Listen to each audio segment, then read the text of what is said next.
지난 4월 11일 수요일이었습니다. 미국 하원 의장인 공화당 폴 라이언 의원이 정계 은퇴를 발표했습니다. 미국 하원 중간 선거가 올해 11월에 있는데 그때 11월에 중간 선거에 출마를 하지 않겠다고 선언을 했어요. 그래서 이제 내년 1월 20일로 하원 의장, 하원 의원의 임기를 끝으로 자연인으로 돌아가겠다라고 발표를 했습니다. 이 발표가 참 많은 사람들한테 울림을 줬는데요. 왜냐하면 이 폴 라이언 이 하원 의장이 미국 역사상 가장 젊은 하원 의장, 최연소 하원 의장이에요. 우리로 치면 국회의장인데 이분이 지금 나이가 48세거든요. 30대의 나이에 처음 정치를 시작을 해가지고 물론 거의 이제 20년 가까운 세월을 정치를 했는데 48세 굉장히 젊은 나이에 미국 정계에서 어쩌면은 가장 높은 자리까지 올라간 분이었는데 이제는 난 정치는 더 이상 안 하겠다, 은퇴하겠다고 한 겁니다. 48세의 최연소 국회의장 타이틀을 가지고 계신 분이고 지금 공화당 의원 중에서 미국의 공화당 의원 중에서 가장 인기가 있는 사람, 공화당 의원 중에서 정치 모금액이 가장 많은 사람이 바로 이 폴 라이언 하원 의장이고요.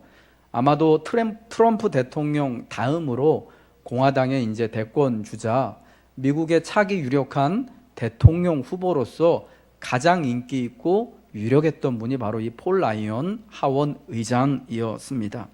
여러분 그런 자리에서 조금만 그냥 더 있으면은 아마 다음번 대통령이 될 수도 있는 트럼프 대통령의 이제 뒤를 이어서 대통령 후보로 나와서 어쩌면 대통령이 될 수도 있는 분이 왜 정계 은퇴를, 그것도 여러분 나이가 48밖에 되지 않았는데 왜 선택을 했느냐?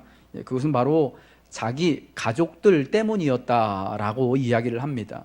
이 폴 라이언 하원 의장에게는 자녀가 셋이 있어요. 16살, 14살, 13살 세 자매가, 세 자녀들이 있는데 이 가족들하고 아내와 세 자녀들과 더 많은 시간을 보내기 위해서 정계 은퇴를 선언한 거예요. 그분이 이렇게 말합니다. 내가 만약 11월 중간 선거에 출마하게 돼서 연임을 하게 되면 아이들은 나를 주말 아빠로 기억할 겁니다. 나는 그런 일이 일어나게 할 수는 없습니다 하면서 아이들과 더 많은 시간을 보내기 위하여서 은퇴를 선언하게 된 겁니다. 가장 높은 자리에서 정말 별처럼 빛나고 있을 때 누가 보더라도 가장 성폭하고 그렇기 때문에 제일 근사하고 멋지고 행복해 보이는 자리에서 스스로 내려오는 길을 택했습니다.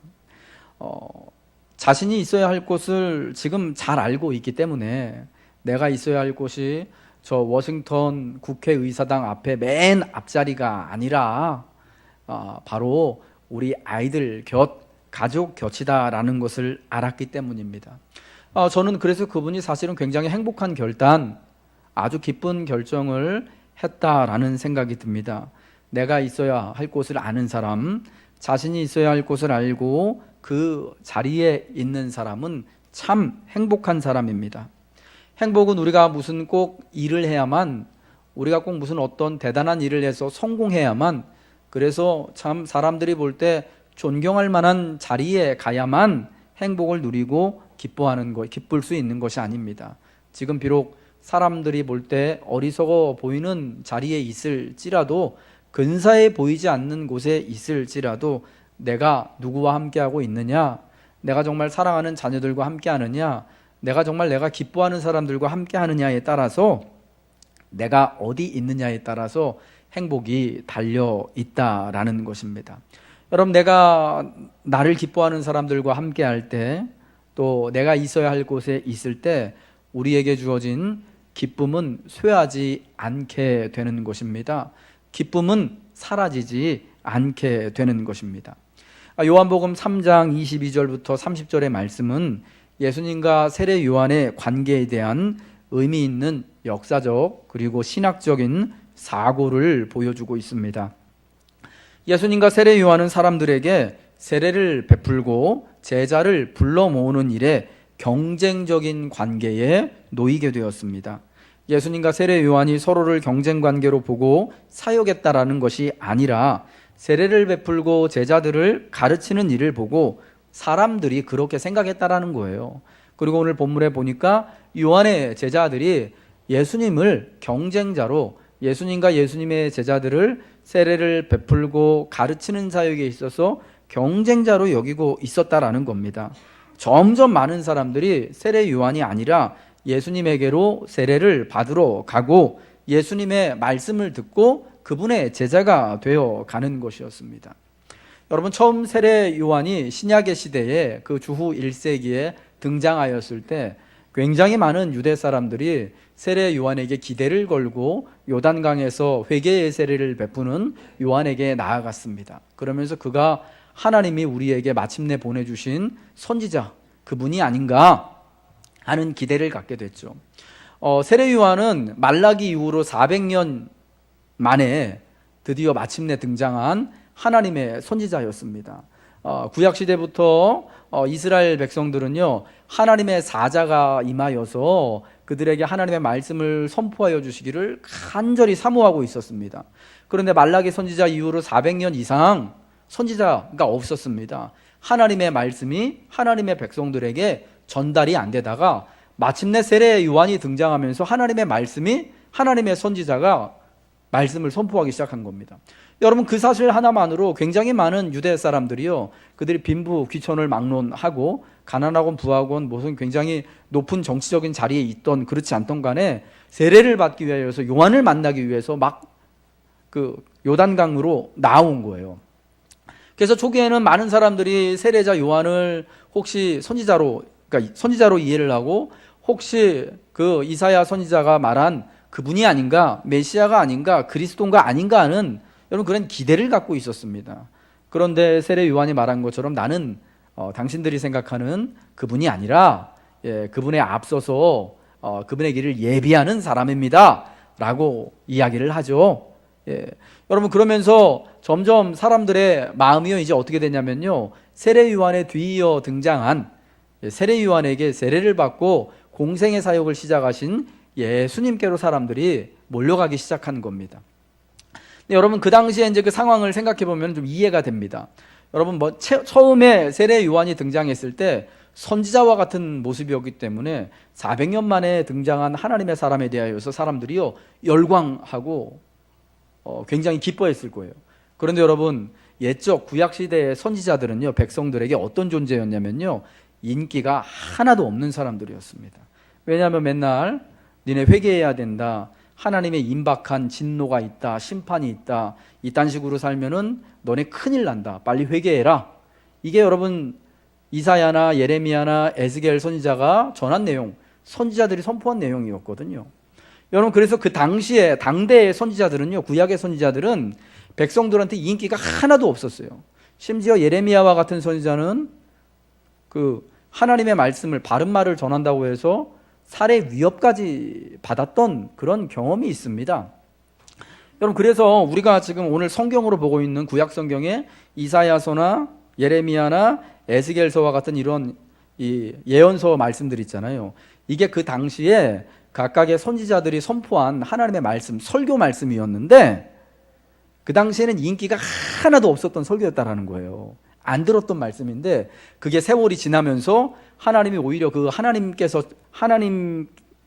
전하라고 하신 말씀이었기 때문에 당시에는 인기가 하나도 없었던 그 선지자들의 말들이 글로 남아가지고 오늘 우리에게 하나님의 말씀으로 전달이 되어지게 된 거란 말입니다. 여러분, 세례 요한도 그러한 선지자의 전통 가운데 있는 사람이었습니다. 처음에는 사람들이 선지자라고 열광을 했지만은, 근데 여러분, 세례 요한 모습이 어떻습니까? 선지자처럼, 엘리야 선지자처럼 낙타 털옷을 입고 수염은 덥수룩하고 여기다 지팡이 들고, 게다가 먹는 거는 메뚜기하고 석청 이상한 거 먹습니다. 그리고 금식하는 게 특기입니다. 특기가 금식이고 주로 말하는 게 이 독사의 자식들아 회개해라 이거예요. 여러분, 처음엔 사람들이 열광하지만 이런 얘기를 계속 들으면 여러분 어떻게 될까요? 여러분 제가 강단에서 맨날 주일마다 회개하십시오. 심판이 있습니다. 그렇게 살면 안 됩니다. 매주마다 여러분 그런다고 생각해 보세요. 여러분 저를 좋아하시겠습니까? 아마 조금 지나면은 되게 싫으실 거예요. 예. 그러니까 세례 요한에 대해서 여러분 그 당시 사람들이 그랬다라는 겁니다. 점점 세례 요한의 모습도 그렇고 세례 요한이 살아가는 방식도 그렇고 세례 요한이 전하는 메시지도 듣기가 싫어지는 거예요. 그런데 여러분 예수님이 딱 등장을 했어요. 여러분 예수님은 어떠십니까? 똑같은 회개의 세례를 베푸시고 하나님 나라를 선포하시는데 예수님에게는요 세례자 요한이 가지지 않은 따뜻함이 있는 거예요.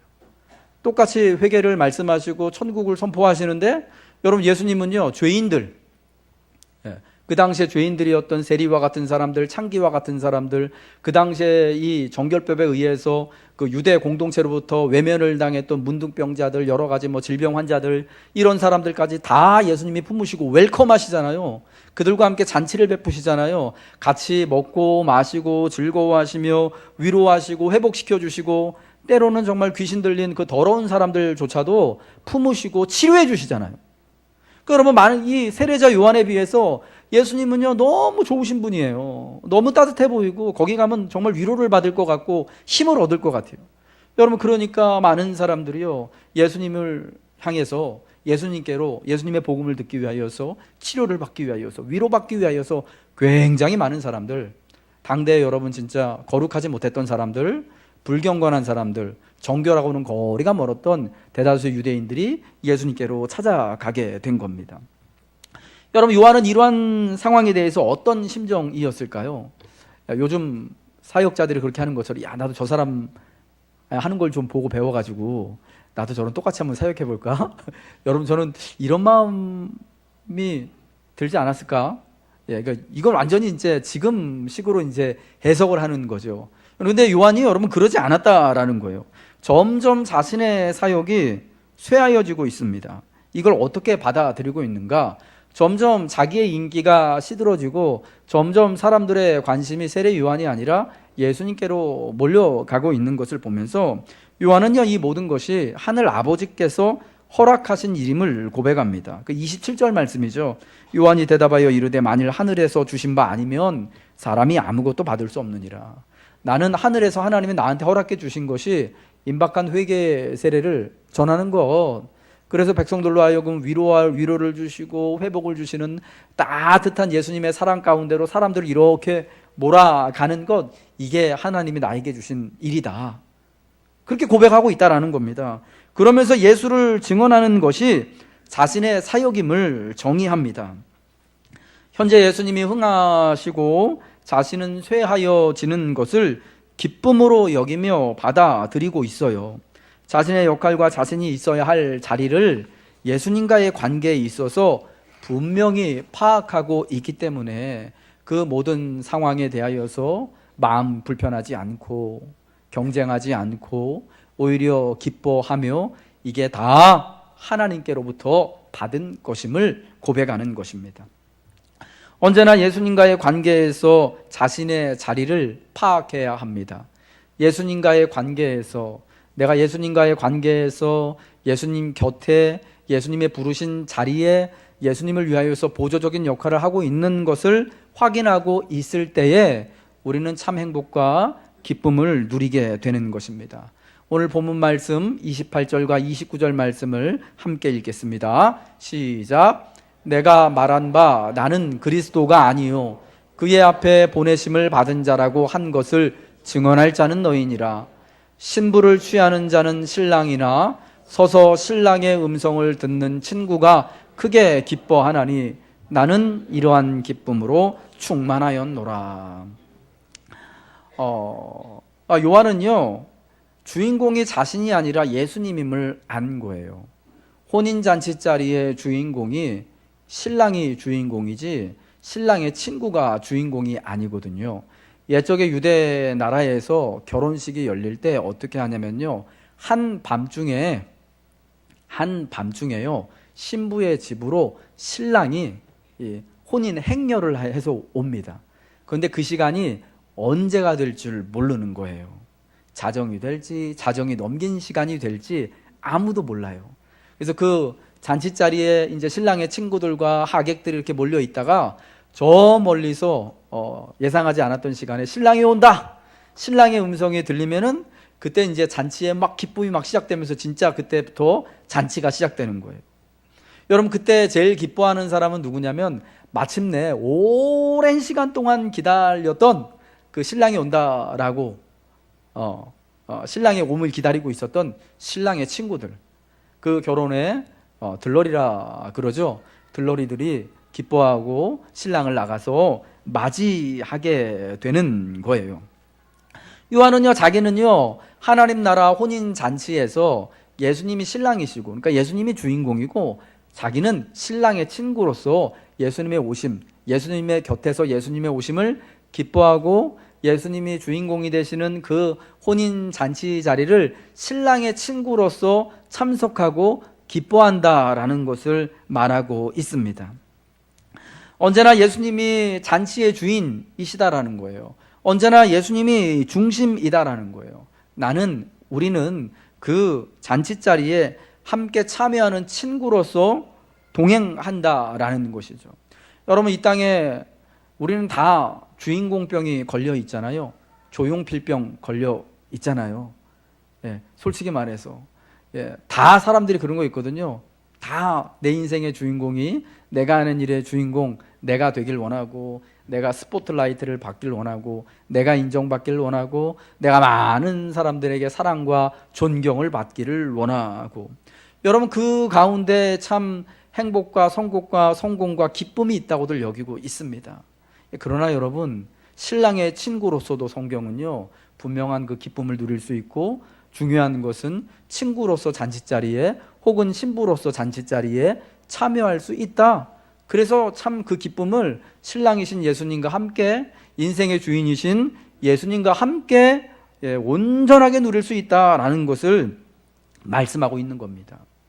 사랑하는 여러분, 예수님이 먼저입니다. 예수님이 먼저가 될 때, 그리고 나는 그분의 친구임을 알 때, 예수님이 허락하신 천국의 잔치자리에 예수님의 기쁨과 예수님이 주신 행복에 함께 동참할 수 있고, 예수님과 함께하는 행복한 동행을 이루게 되는 것입니다.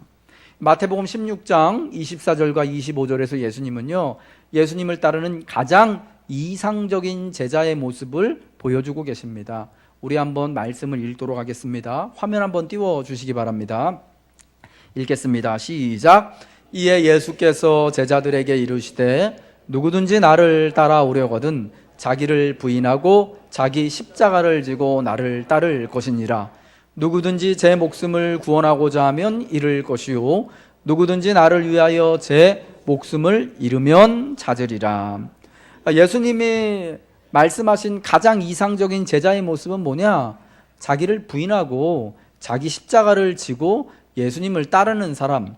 그래서 예수님을 위하여서 심지어 자기 목숨조차도 잃을 각오를 하는 사람, 그가 바로 예수님이 말씀하시는 가장 이상적인 천국의 제자, 예수님의 제자다라는 겁니다. 여러분들, 이 말씀을 예수님께서 복음서에서, 이 말씀이요 마태복음, 마가복음, 누가복음에 다 나오는데, 이 말씀대로 복음서 안에 예수님이 십자가에 달려 돌아가시기 전까지 이런 이상적인 제자의 모습을 하고 있는 제자가 있었느냐? 사실은 없었다라는 거예요.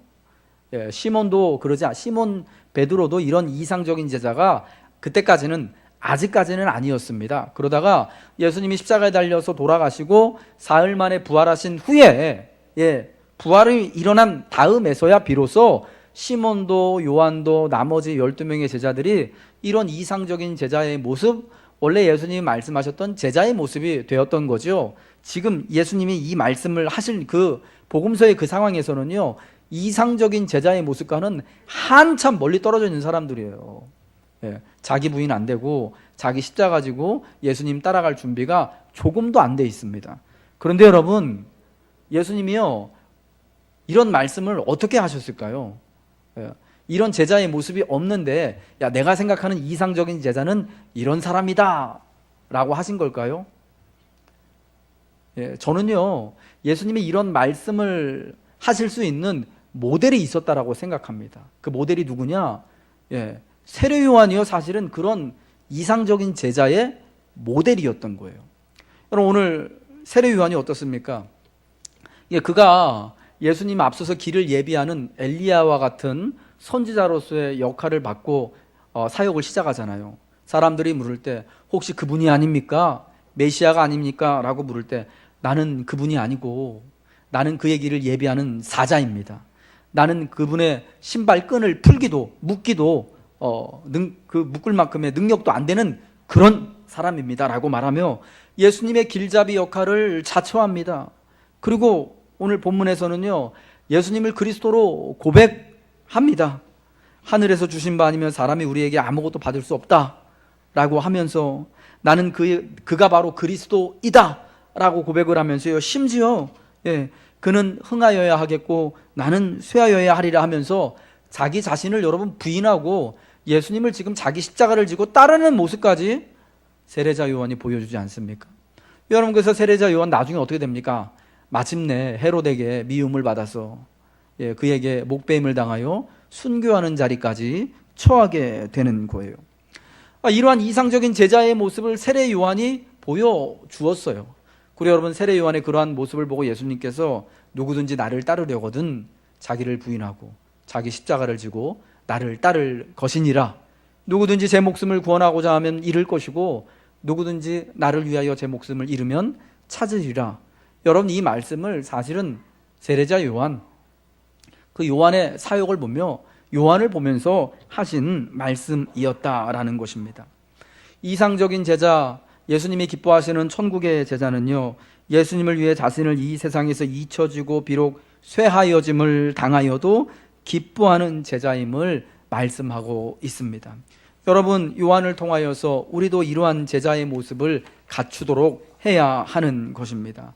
예수님을 따르는 기쁨이요, 인생에서 누리는 행복과 기쁨이 내가 흥하기 때문에, 내가 잘 되어지고 강건하여지고 높아지기 때문에 오는 것이 아니라 예수님과의 관계에서, 예수님과의 부르심 가운데서, 예수님이 부르신 그 자리 가운데서 있기 때문에 여러분, 이렇듯 기쁨을 누릴 수 있고 감사할 수 있고 행복한 동행을 이룰 수 있다는 것입니다. 우리가 이 땅에서 예수님과 동행하는 이 행복을 누리기 위해서는요, 경쟁을 하여서는 안 됩니다. 경쟁이 아니라 단지 예수님이 허락하신 우리의 역할에 충실하게 될 때 기쁨과 행복을 누리게 되는 것입니다. 세례 요한은 세례 주는 일에 있어서 예수님과 경쟁하지 않았습니다. 누가 더 많은 사람에게 세례를 주고 누가 더 많은 제자를 불러 모으느냐, 이것이 세례 요한의 관심이 아니라 어떻게 하면 사람들이 자기를 통하여서 예수님께로 몰려가게 될까, 예수님의 사역을 준비하는 그 외치는 소리로서의 내가 사역을 할까, 이게 그의 역할이었다라는 것입니다. 물론 요한은요, 예수님 외에 어느 누구와도 세례를 베풀고 제자 삼는 일에 대해 경쟁하지 않았습니다. 그 당시 주후 1세기에요, 그 요단강 지류에는요, 이 세례 요한과 같이 세례 베푸는 그러한 선생님들이요 많았습니다. 요한하고 예수님만 세례를 베푼 게 아니라 사실은 꽤 많은 사람들이 요단강가에서 이렇게 또 하나님 백성들에게 세례 베푸는 일을 했고, 그리고 여러분, 원래 세례라는 것이요, 유대인이 아니라 이방인들이 하나님 백성 되고자 할 때 하는 예식이에요. 그 많은 이방인들에게, 주변에 있는 사람들에게 세례를 베풀고 하나님의 법을 가르치는 많은 랍비들이 있었는데, 요한이 그들과도 경쟁하지 않고 오로지 하나님이 허락하신 예수님과의 관계에서 자신의 역할에 충실하고 있었다라는 것입니다. 여러분, 이와 같은 사실을 통하여 비추어올 때 우리가 알 수 있는 것은요, 예수님의 부르심은 경쟁이 아니다라는 것입니다. 우리에게 다른 교회보다 좀 더 좋은 교회가 되라고 녹원교회를 이 땅에 세우신 것도 아니고요, 우리 성도들이 다른 성도들보다 조금 더 복되고 형통한 성도들 되게 하는 것이 녹원교회의 역할이 아니다라는 거예요. 제가 지난 금요일날 금요 기도회 인도하면서 강동교에서 제일 행복한 교회가 되고 성도가 되게 하여 주옵소서라고 기도를 같이 했는데, 끝나고 집 가면서 우리 집사람이 저한테 얘기를 하더라고요. 당신 그렇게 싫어하는 얘기를 왜 당신 입으로 하냐고. 그래서 제가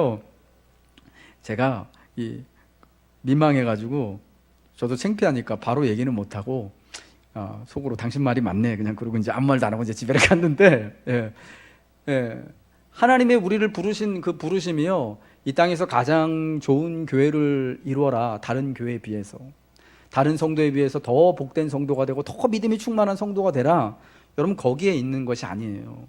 여러분, 우리에게 허락하신 삶을, 우리에게 허락하신 이 인생과 믿음을 경쟁으로 여기면은 안 된다라는 겁니다. 이 세상에는 우리와 같은 일을 하는, 같은 믿음의 일을 감당하는 하나님이 부르신 많은 성도가 있고 교회들이 있습니다. 여러분은 그들 모두를 어떻게 보십니까? 우리 주변에 있는 저 감리교회, 저 건너편에 있는 굉장히 큰 장로교회, 그런 교회들, 여러분, 그런 교회를 다니는 성도님들을 어떻게 보고 있습니까? 우리에게 없는, 그들에게 있는 그런 특별한 은혜나 역사와 같은 것들을, 그 축복을 여러분 어떻게 해석을 하고 계십니까?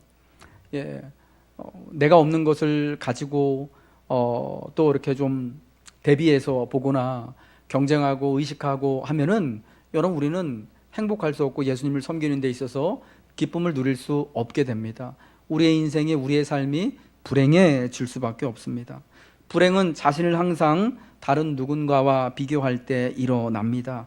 경쟁할 때 성도는 행복할 수 없습니다. 오직 내 안에서 나와 함께 동행하시는 예수님과의 관계에서만, 예수님이 내게 주신 역할에 대하여서 내가 얼마나 기뻐하고 충실한가에 따라서 우리는 기쁨을 누리고 행복을 이 땅에서 누릴 수 있게 된다는 것입니다.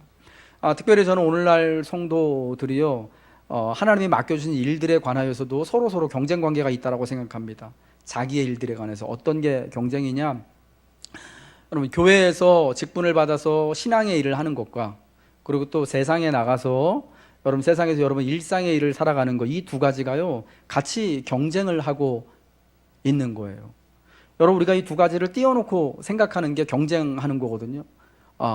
교회에서 예배드리고 기도하고 교회에서 직분을 맡아서 사역을 감당하고 봉사하는 것은 거룩하신 하나님의 일, 신실하신 하나님의 일, 우리가 주의 일을 하는 것이고, 세상에서 가정을 이루고 직장일하고 사업을 하고 하는 것들은 이거는 속세의 일, 세상의 일, 이건 하나님의 일이 아니고, 이건 거룩한 일이 아니고. 여러분, 두 가지 다 내가 하는 일이거든요. 하나님이 우리에게 맡겨주신 일인데 우리가 이거를 분리를 해놔가지고 이 두 일이요 똑같이 거룩한 일인데, 똑같이 하나님이 우리를 부르신 일인데 경쟁을 하게 만드는 거예요. 여러분, 그래서 교회에 와서는 내가 얼마나 더 진짜 세상 일을 잃어버리고 열심히 하나님의 일을 하느냐, 소위 말해서 신앙의 일을 하느냐. 그리고 또 세상에 나가서는 또 신앙의 일, 어저께까지 주일날 교회에서 섬겼던, 생각했던 하나님의 일들은 다 까맣게 잃어버리고, 어떻게 하면 세상 사람들도 내가 돈을 더 많이 벌 것인가, 내가 더 높은 자리에 갈 것인가, 내가 더 효율적으로 살아갈 것인가. 여러분, 이렇게 살고 있거든요. 두 세계 사이에서 우리가 서로 경쟁을 하고, 하나는 하나님의 일, 하나는 내 일, 하나는 거룩한 일, 하나는 덜 거룩한 일, 세상의 일, 이렇게 놓고 분명히 한 사람인 내가 살아가는 똑같은 삶이고, 내가 하는 나의 일임에도 불구하고 경쟁을 시키고 있다라는 것입니다. 여러분, 사실은 그래서 우리의 삶이 굉장히 피곤하고 기쁘지 않은 거 아니겠습니까?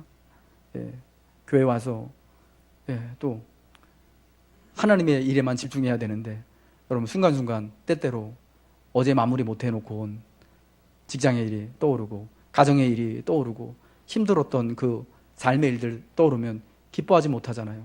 행복하지 못하잖아요.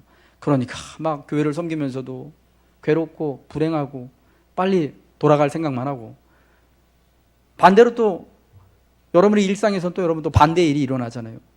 내가 열심히 막 이렇게 사는데 순간순간 예수님 생각 못하고, 또 교회를 통하여 주신 사역들 분명히 또 감당해야 될 게 있는데 그런 거 까맣게 잊고 사는 것이 또 되게 마음 아프잖아요.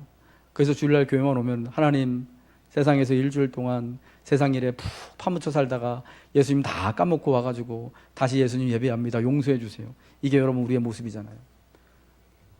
분명히 한 사람인 내가 살아가는 똑같은 삶인데, 나의 삶인데, 하나는 하나님의 일로 갈라놓고 하나는 세상의 일로 갈라놓고, 이거 두 개가 붙여가지고 경쟁을 하다 보니까 어려움이 우리에게 생기게 돼서 교회 와도 만족이 안 되고, 나의 일상에서 내 직장의 일을 하고 가정의 일을 돌보면서도 행복하지 못하게 되어진다라는 것입니다. 여러분, 우리가 예수님께서 우리에게 또 이 교회를 통하여서 또 허락하여 주신 모든 것들도 다 하나님의 일이고요. 또 예수님께서 우리의 삶을 통하여서, 가정을 통하여서 내게 허락하여 주신 직장과 사업과 그 모든 것들도 또한 동시에 똑같은 하나님의 일인 것입니다. 그럼 내가 교회에서나 가정에서나 직장에서나 늘 예수님과의 관계에서 나의 역할을 충실하게 바라보고 예수님이 서 있는 자리에서 예수님을 내가 하는 모든 삶의 주인공으로 높여드리고 나는 그 예수님의 친구로서 또 신랑을 기뻐하는 친구로서의 그 역할을 충실하게 감당하기를 여러분 소원하시기를 바랍니다. 저는 제가 그리고 여러분이 세례 요한과 같은 기쁨으로 충만하기를 소원합니다. 세례 요한이 비록 그가 흥하여지는 자리에서 쇠하여지는 자리로 내려가더라도 즐겁게 사역하다가 이제는 정말 많은 사람들에게 잊혀지는 자리에 들더라도 신랑의 친구로서의 기쁨을 누리고 있었던 것을 기억합니다.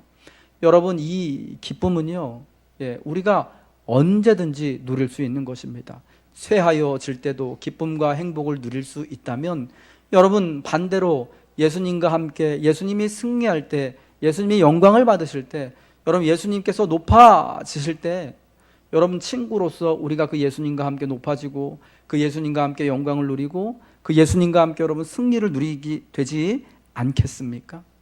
여러분, 그럼 우리는 어느 자리에서든지 어떤 상황에서든지 기쁨을 누리고 행복을 빼앗길 수 없게 되는 것입니다. 주님이 함께 하시는 곳, 주님이 부르시는 곳, 주님이 보내시는 곳에서 그분과 함께 동행하며 살아가길 다짐하시기 바랍니다.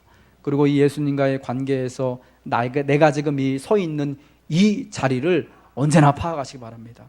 내가 예수님과 함께 서 있음으로 말미암아서 늘 주께서 주시는 기쁨과 행복을 누리겠다 다짐하며 결단하실 때, 우리의 행복의 주인 되신 주님께서, 우리에게 참 기쁨과 구원을 허락하시는 주님께서 누구도 빼앗을 수 없는 기쁨, 누구도 어느 상황에서도 쇠하여지지 않는 인생의 참 행복과 기쁨을 우리에게 허락하여 주실 줄로 믿습니다.